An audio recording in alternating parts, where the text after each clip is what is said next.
নমস্কার বন্ধুরা, কেমন আছেন আপনারা সবাই? আশা করি আপনারা ভালো আছেন। তো আজকে আমি আপনাদের জন্য দুটো রেসিপি নিয়ে এসেছি, সেটাই আমি আপনাদের সাথে শেয়ার করব। তো চলুন দেখে নিই কী রেসিপি।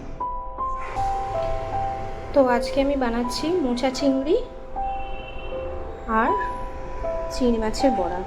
এখানে মোচা আমি কেটে ধুয়ে প্রেশার কুকারে দুটো সিটি দিয়ে নামিয়ে রেখে দিয়েছি। আলু কেটে নিয়েছি মোচার জন্য, আর এদিকে চিংড়ি মাছ। আর মশলা হিসেবে নিয়েছি আদা বাটা, এছাড়া দেবো একটু ধনে গুঁড়ো, জিরে গুঁড়ো আর সামান্য ঝাল লঙ্কার গুঁড়ো। আর এখানে চিংড়ি মাছের বড়া করার জন্য চিংড়ি মাছটাকে আমি বেটে নিয়েছি, আদা রসুন বেটে নিয়েছি। আর এখানে একটু আলু নিয়েছি একদম ঝিরিঝিরি করে কেটে, আর এখানে পেঁয়াজ কুচিয়ে নিয়েছি, আর নিয়েছি একটু কাঁচা লঙ্কা। তো চলুন আমি রান্নাটা শুরু করি। আমি আগে মোচা চিংড়িটা করে নেব। তার জন্য কড়াইয়ে আমি কালো জিরে তেজপাতা ফোড়ন দিয়ে দেব। এবারে আমি আলুটা ভেজে নেব, ডুমো করে কেটে রাখা আলু এই ভেজে নিচ্ছি আলুটা। এর মধ্যে আমি নুন হলুদ দিয়ে দিয়েছি, ভালো করে আলুটা ভেজে নেব। আলুটা আমার ভাজা হয়ে গেছে দেখুন বন্ধুরা। এবারে আমি এর মধ্যে চিংড়ি মাছটা দিয়ে দেবো। চিংড়ি মাছটা দিয়ে আলুর সাথেই ভালো করে ভেজে নেব।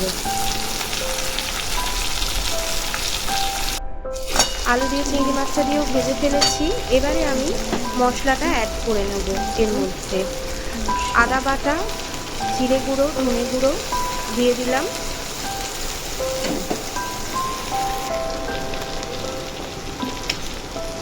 মিক্স করে নিলাম এটাকে।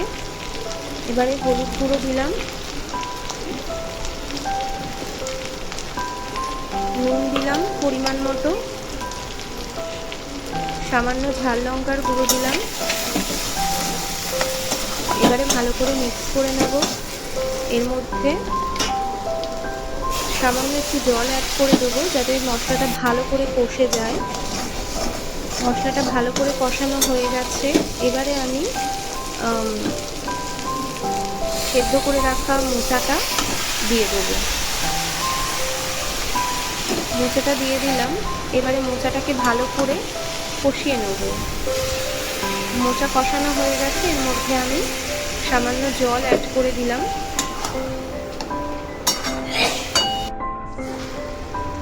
সামান্য চিনি দিয়ে দিলাম, যাতে স্বাদটা ভালো হয় সেই জন্য। পুরো রেডি আমার মোচা চিংড়ি। গরম মশলা অ্যাড করে দিলাম। গরম মশলা অ্যাড করে একটু মিক্স করে মোচা চিংড়ি নামিয়ে নিলাম। মোচা চিংড়ি রেডি। এবারে আমি চিংড়ি মাছের বড়াটা করব।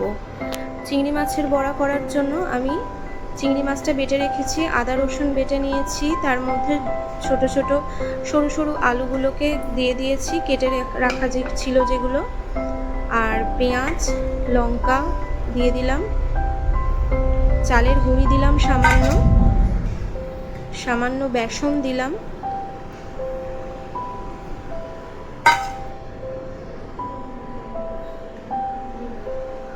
সামান্য ঝাল লঙ্কার গুঁড়ো দিলাম, পরিমাণ মতো নুন দিলাম, হলুদ দিলাম। এবারে আমি এটাকে ভালো করে মিক্স করে নেব। আমার মিক্স করা হয়ে গেছে। কড়াইয়ে আমি তেল বসিয়ে দিয়েছি দেখুন। তেলটা গরম হয়ে গেছে। আমি বড়াগুলো একে একে দিয়ে দেবো কড়াইয়ে, দিয়ে ভালো করে ভেজে নেব।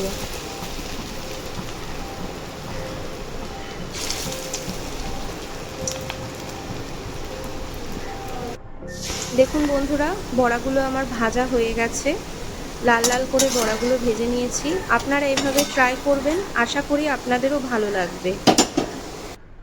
আমার মোচা চিংড়ি আর চিংড়ি মাছের বড়া রেডি। আমার রান্নার এই ভিডিওটি আপনাদের কেমন লাগলো জানাবেন বন্ধুরা। আমার ভিডিওটি যদি আপনাদের ভালো লেগে থাকে, আমার ভিডিওটিকে লাইক, শেয়ার এবং আমার চ্যানেলটিকে অবশ্যই সাবস্ক্রাইব করে দেবেন।